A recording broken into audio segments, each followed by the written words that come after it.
طوبى لمن جمع بین همت الشباب و حکمت الشیوخ. خوشا به حال جوانی که نیرومندی جوانی رو و حکمت و تجربه پیری رو یک جا جمع میکند و آینده خود رو میسازد.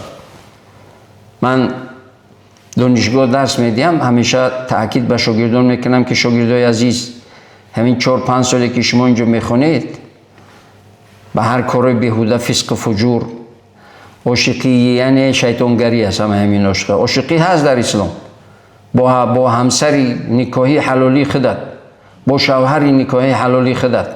خداوند و قرآن میگوید که باید که زندگی زن و شوهری مسلمان باید در اساس مهر، محبت و رحم شفقت باشد. 20 سال پیش هنگام درس تاکید میکردیم که شاگردها احتیاط باش، به حرام و حرج نرو. میخواهی یک همسری با پاکدامنی، با عفتی، زندگی با برکت، فرزندانی نیک. گاهی بعضی از اونها میان میگن استاد خدا اجر پاداش زیادتون بدهد، نصیحت های شما بود که ما همین نرفتیم، الحمدلله همین کار نکردیم، حالا همسر فرزندو بس خونه با برکت دارم، الحمدلله. اونایی که کردن پشیمون نمیدونن چی کار کنن.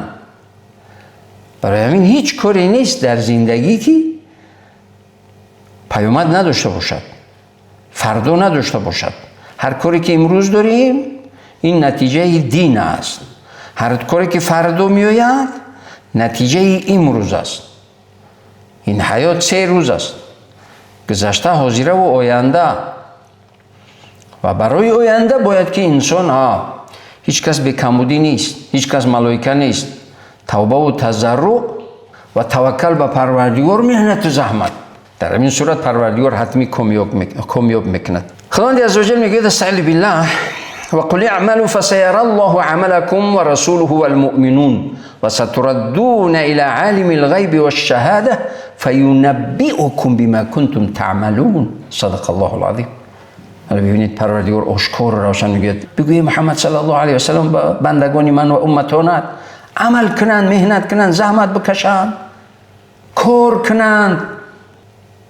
زنده بگور زندگی نکنیم، در زندگی منفعتمون برسد به دیگران. جوانای عزیز، در زندگی مهنت و زحمت و تلاش کنیم.